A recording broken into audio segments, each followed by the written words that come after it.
Thank you sa mga gifter buds natin dyan, mga ka-videos. Ayan.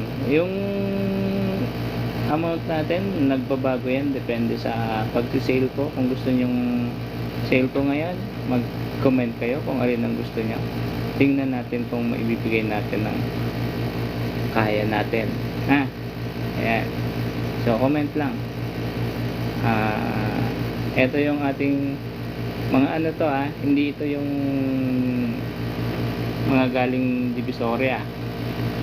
Hindi yan yung mga galing Divisoria, mga original yan. Hindi yan yung class A.